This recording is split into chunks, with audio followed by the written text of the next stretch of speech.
All right, let's do this. It's late, 11:15, 11:30 or so. I just got back from work filming Black Adam. We've been having very productive, phenomenal days on Black Adam. I will update you on all things Black Adam this week. But to switch gears, I want to talk just a little bit about Young Rock. Young Rock, of course, as you guys know, is our NBC show on every Tuesday night. Episode aired tonight. As a matter of fact, if you're on the West Coast right now, it's airing now. So I hope you're enjoying the show. But judging by everybody's feedback, and it has been so incredibly gratifying. This episode in particular, I just wanted to check in with you guys, and I wanted to say thank you so much. It's so gratifying to read all of your responses from tonight's episode. Tonight's episode was special. Tonight's episode took place back in 1987. So we were evicted off the island of Hawaii.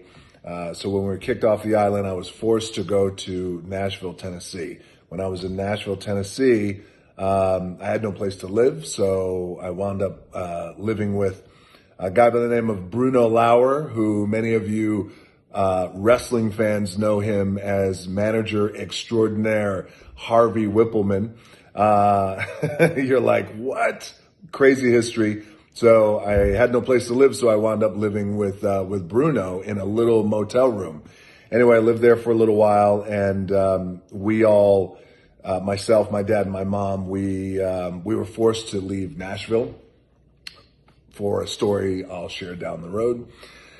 And we settled in Bethlehem, Pennsylvania. Now, in Bethlehem, Pennsylvania, when I got to Bethlehem, Pennsylvania, as many of you guys know, because you've just watched the episode tonight, I got to Freedom High School. I was 15 years old. I was already 6'4", full mustache, 225 pounds, loved working out every day. And everyone thought, of course, that I was an undercover cop. True story. Everyone thought I was an undercover cop in Nashville. And when I got to Bethlehem, everybody thought I was an undercover cop too. But what you saw tonight in tonight's episode,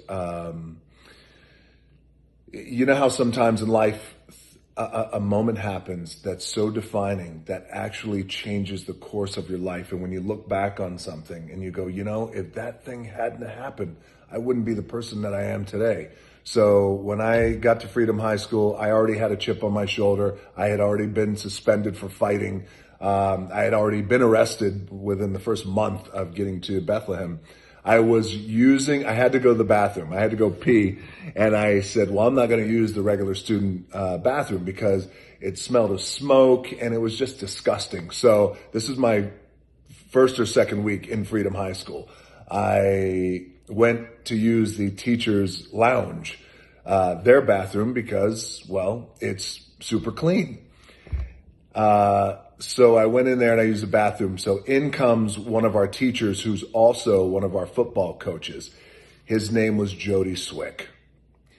He comes in and he goes, and he was a badass. He goes, hey, what are you doing in here? And I went, using the bathroom.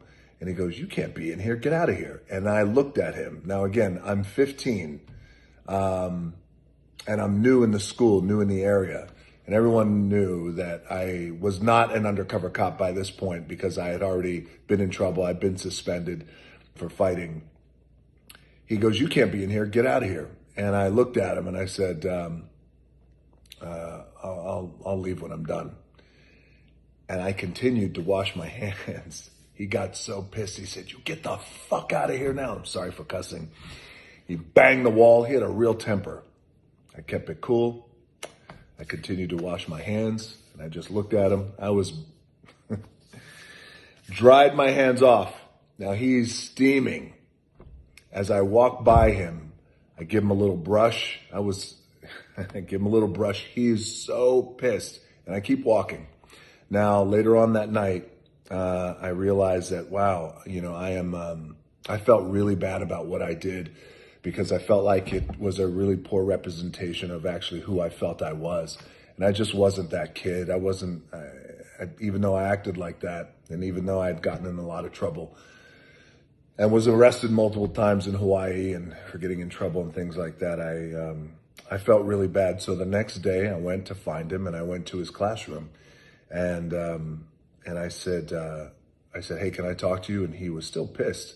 He came out, he said, what? I said, I just want you to know that I'm sorry for how I acted yesterday.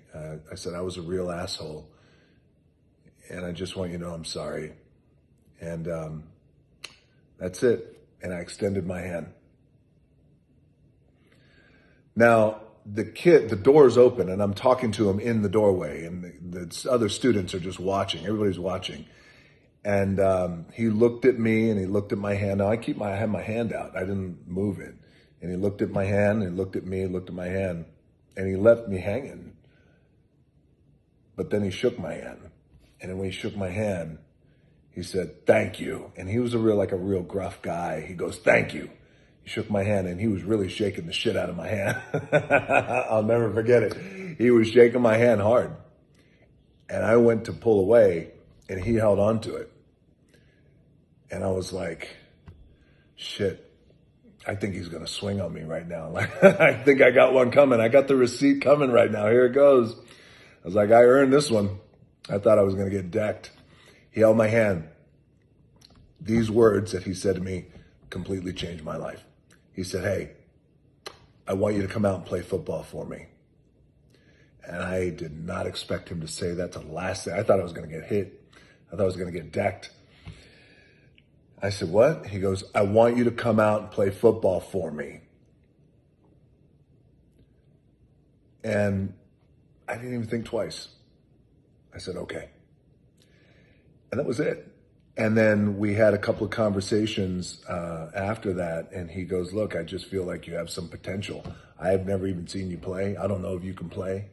You may fucking suck. I don't know. He said, but you got some potential. But the point is, and this thing is going on way too long. It's going to be 8 minutes of your life you're never going to get back. The point is, in that moment of somebody seeing potential in me, when I certainly didn't see the potential in myself, that changed my life because that set me on a path. First of all, it got me off the wrong tracks of getting in trouble, but it also set me on a path where it enabled me to be focused on something, be focused on a goal. Because he was always adamant. He always said, listen, you can't afford to go to college. You could be the first one in your family not only to go to college, but the first one to get a full scholarship.